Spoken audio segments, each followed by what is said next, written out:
Howdy folks, this is Checkers back again with another episode of our Fallout New Vegas Let's Play, this time with episode 10, and we are here, I believe, in Prim, apparently in the Nash residence. We have our new friend, Eddie, who I've always in the past called Edie. I guess I just... Anyway, Eddie, and I think is the accepted pronunciation. I just thought it was more of a her, more of an Edie. Anyway, I will turn it over to Checkers, the courier. All right, Eddie, we've got ourselves some more things to find out about this town. We should probably be about that. Now, I imagine we're going to have to go back and see if there's someone, maybe in the daytime, who can, well, tell us a little bit about ourselves. For the moment, though, why don't we check out this Vikki Vance Casino?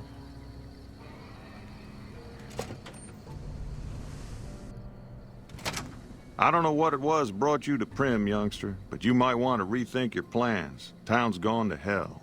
Well, and you are? Johnson Nash is my name. Husband to Ruby Nash. Lived in Prim going on 8 years now, thick and thin. I'm a trader primarily, for what it's worth with things like they are. I also run the local Mojave Express outpost. Well, it turns out I'm a courier with the Mojave Express. Well, I don't got any work right now, sorry to say. Actually, I lost a package I was supposed to deliver. I'll tell you whatever I can. You have a delivery order you can show me? What can you tell me about this job? Oh, so you're talking about one of them packages. That job had strange written all over it, but we couldn't turn down the caps. And what was strange about it? That cowboy robot had us hire 6 couriers. Each was carrying something a little different. Pair of dice, chess piece, that kind of stuff. Last word I have from the office, it looked like payment had been received for the other 5 jobs. Guess it was just your chip that didn't make it. First deadbeat we hired to do the job canceled. Hope a storm from the divide skins him alive. Well, that's where you came in. He canceled? Yeah, I got this look when he saw you next down on the courier list. His expression turned right around, asked me if your name was for real. I said, sure as like a rain, you were still kicking. Then he turned down the job, just like that. I asked if he was sure it was good money. No, let Courier 6 carry the package, that's what he said. Like the Mojave'd sort you out or something. Then he just up and walked out. Huh. Do you know who he was, where he went? No idea. Sounds like you two had a history for him to act like that. And turn down the money, too. Hope he didn't see any trouble in that package of yours. Maybe he thought your name was bad luck. Not for me to say. Some men stole my package. A man in a checkered suit and some thugs. Did they pass this way? Well, now that you mention it, a few nights back, one of the townies was out scavenging for supplies. He said he saw a fellow with a daisy suit come through with some of them Great Con misfits. They was talking about a chip. I do believe one of those men shot me. I need to know the best way to get to them. Well, for that, your best bet is going to be talking to Deputy Beagle. Since they came to town, he was keeping a good bit of notes on them, and he was slinking around Bison Steve when your pretty boy friend came through. He may have heard where they were going. Is it all right if we talk about something else? I guess I don't have anywhere better to be. Where can I get information on the man that shot me? A Beagle had some notes he was taking while he was eavesdropping around the Powder gangsters. He'll be your best source of information on that subject. I want to ask you a little bit more about that delivery I was supposed to make. Sure, I'll tell you what I know. Well, I guess we done figured out that all. Don't go getting yourself shot. I'll work on it. You know, sometimes it's harder than you think. Oh, I don't want to pick your pocket, but we You could. got that old robot up and running again? How's it working out for you? I just thought I'd mention your eyes are glowing just in case you weren't aware. But, well, you know, he's doing right fine. I have some questions about Eddie, though. That beat-up old pile of bolts? What do you want to know? Where'd he come from? The courier dropped it off a little bit ago. I'd hoped to get it up and running for some courier work, but never could get it running. Any idea what I should do with it? Not a bit. I imagine there must be some people around curious about that kind of technology. All right, I'd like to ask you something else, though. I guess I don't have anywhere better to be. I thought for sure saw you had something for sale. Sure, have a look. Well, now. We'll take those.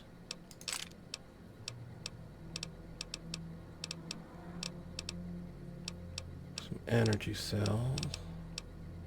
Sunset sarsaparilla. Stim pack, I know we could use that.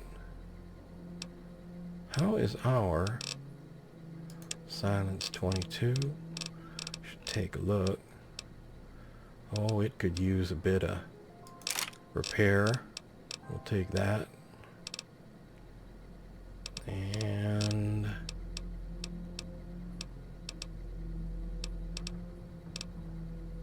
oh, I guess that'll do it for about now. We don't really have anything, I don't believe. Guess we could get rid of this trooper helmet now that we've got our fine desperado cowboy hat.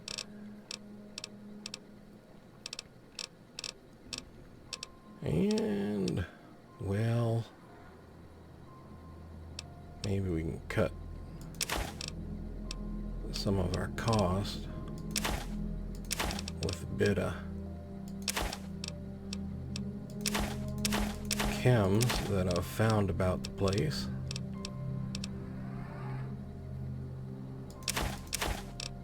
All right, let's go with that for now. Thank you for Give me a your shout if you business. need anything else. That's right kind of you. One thing though, why do you keep calling them gangsters? I thought they were called powder gangers. Gangers, gangsters, all sounds like trouble to me. That's a good point.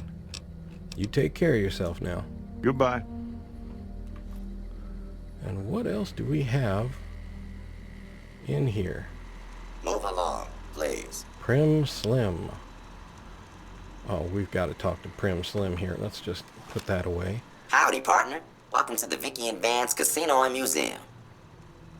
And who are you, my friend? Prim Slim at your service. Authentic cowpoke and official spokesspot of the Vikki Vance Casino and Museum. Yeehaw! Well, aren't you just the sight for sore eyes? Who were Vikki and Vance? Where have you been, partner? Hiding under a rock? Well, under Vikki some and Vance dirt. were this nation's fourth or maybe fifth most infamous celebrity outlaw couple ever. That's who they was. Wow. Prim Slim here can tell you the whole story, if you can spare a minute to hear the tale. Oh, sure. Tell me the whole story of Vikki and Vance. Yahoo! I ain't had a chance to tell their tale in a mess of years. First things first, any bosh you've heard about Vikki and Vance being copycats ain't nothing but ill-tempered slander. Fact is, they begun their crime spree 2 days before Bonnie and Clyde robbed their first bank. So who was copying who? Now, true, Vikki and Vance didn't exactly cut a wide swath of murder and bank robbery across the central U.S. like Bonnie and Clyde did. It was more like a narrow swath of shoplifting, check cashing fraud, and gas pump drive-offs. But crime is crime. They drove reckless, too. Really? Having lived by the gun, well, Vance owned one anyway, it was only fitting that the duo of desperados would die by the gun. Perhaps it was fate itself that accidentally drove them into a crossfire between police and a gang of bank robbers in Plano, Texas. Whoops. Or maybe they just didn't notice until it was too late. It's been said that Vikki would have tried to cash a bad check in that bank, had she lived. She's We'll a never know scoundrel. for sure. All we know is that the crossfire tore the car and both occupants to pieces, and the police issued an official apology. You can Whoops. put your eyes on the genuine death card just over yonder, and there's Vance's machine gun in the case next to it. Machine gun, you say? Happy trails, partner. And to you, there, Prim Slim. Well, it do appear the machine gun is missing. Vance's gun, the 9mm submachine gun preserved in the glass case to the left of this plaque, is the actual weapon Vance carried in a paper-wrapped box under some suitcases in the trunk of his car during his and Vikki's crime spree. Never fired and luckily untouched by the hail of bullets that ended its notorious owner's life, the weapon's mint condition inspires dread in all who look upon it. Experts speculate that Vance might have killed as many as 50 people had he ever fired the gun, so long as his aim was exact and he was starting off with a full clip, or even more if he had additional ammo clips and remembered to reload. What a dastardly character that Vance was. Who are you folks? Do y'all have names? No, resident. Oh, hello. Oh, well. Yeah. I guess we don't win them all. I saw something. I guess we'll crawl up on the counter here because we'll get a better view. All right, I'm not too sure I want to... Oh, everything looks so desirable and has that red bad Hi there. Don't mind me. I'm going to go right... No, I guess I'm not. Yes, I am still going to go right by you. Oh, heavy side. Look at all these containers, and all of them red. Oh, a 9mm submachine gun, you say? Oh, that just fell in my pocket with that stim pack there. And these 10mm rounds, and those 12-gauge rounds, and spike knuckles, y'all can keep those. But we'll mosey on over here and just kind of drift on out. Maybe we'll have a better chance at this later. For the moment, though, we can just drift on out. See about this deputy beagle. I mean, really, who has a dog for a deputy? Some kind of deputy dog or something. I don't know, but apparently in this here Bison Steve place. Okay, well, next I suppose we got to figure out how to get on in here. Well, looky there. Pair of double doors with our name on it, Eddie. Let's just drift on in. Nice and easy.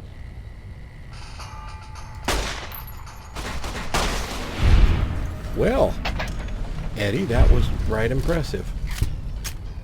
And effective to boot. I'm just going to drift on over here. Now, I like Eddie and all. I'm not entirely sure he's going to be helpful with our current sneakiness, but let's try this here terminal. Locked easy. 4 attempts left. Winding 5 of 7. So it can't be that one. Could be this one. There we go.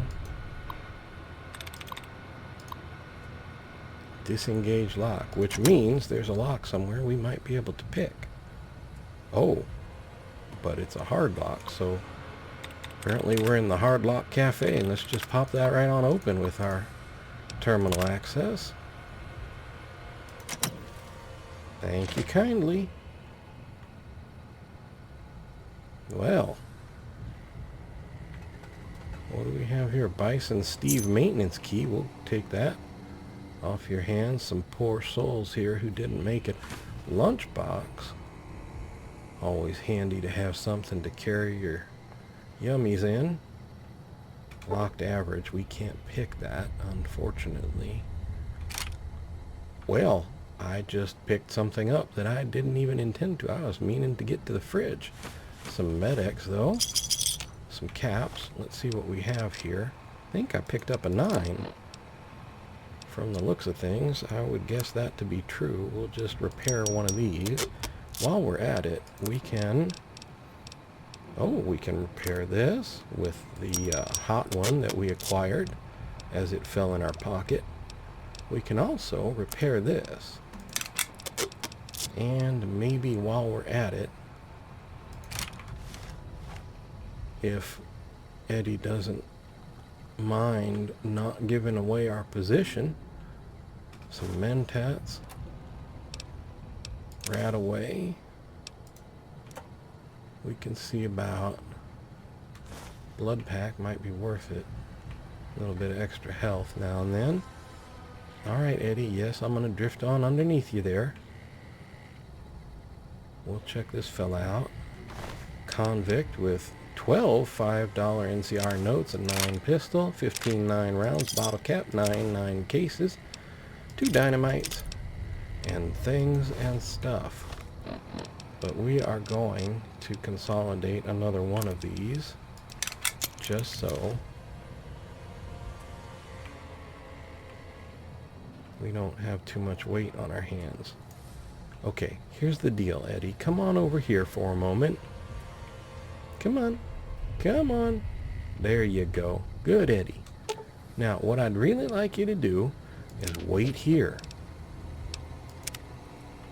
while I drift around this corner and try and invite some fellas to go sleep.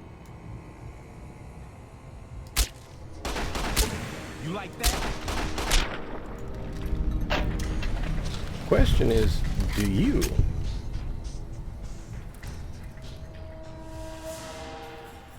All right. This here convict is down. 7 $5 notes, 9 pistol, 12 9 rounds, 7 9 cases, dynamite. Oh, well, I guess we can take a couple more. Drift on back here a bit. Caution. Uh-oh. What do we need to be cautious about? This feller.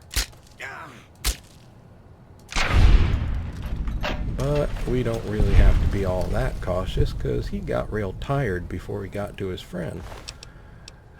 2 $20 NCR notes, 9 pistol, 16 9 rounds, 10 9 cases, 2 dynamites, and a stim pack. Just for those who might be new to the channel, if you wonder why I read off all the things we tend to pick up, well, some folks watch on a small screen like their phone, I'm told, and they can't really see, so they asked me way on back to read what we pick up, like 3 pre-war money, and I was happy to oblige. Oh, safe locked hard. We're not getting into that right now. Pack of cigarettes, we'll take that. And pause for a moment and consolidate another of our very many 9s. Actually, we'll do 2. And then we'll drift around this big room here.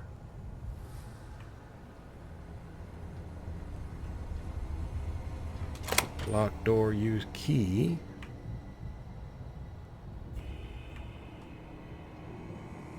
There's a fella down there. I think he's a bit out of range, but hard to say for sure. Well, and apparently kind of finicky about whether or not he really wants to be seated.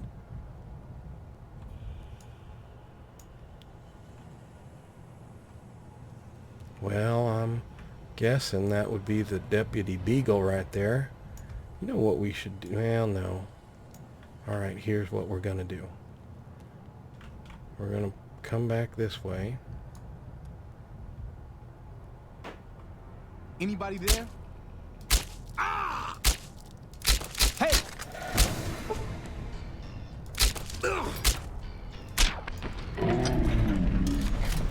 Well, we'll search $100 NCR note, 10 5.56 rounds, 7 cases, varmint rifle. We will definitely pick that up, although we are going to have to immediately consolidate that lest we end up carrying just far too much. Alright. Don't want to consolidate them all because it helps with little damage to have a little extra. Let's back on off. Alright. Now here's what we're going to do. We will place this down. Oh, I'd say right about here. And then we will mosey on over this way. And go back to our silence 22. Actually, noting the time, we are a bit close to our journey's end, so I will fall back to Eddie, and we will hold the entrance while we see if anyone goes and plays with the little surprise I left. For the moment, though, I will turn it over to Checker's Prefect. Alrighty, folks. A bit of fun in Fallout New Vegas, learning the lurid tale of Vikki and Vance, such dastardly bad check writers and potential criminals if they'd ever gotten around to it. And we also learned a little bit more about Eddie, not really too much, a little bit more about our life pre-noggin redesign. And I think we found Deputy Beagle, so we will hold here and we will see each other again next time. For the moment, I would like to say thank you for watching. I hope you found the video entertaining and maybe just a little informative. I would like to invite you to subscribe, like, and to share if you so desire, and to ask you, above all, to please take care.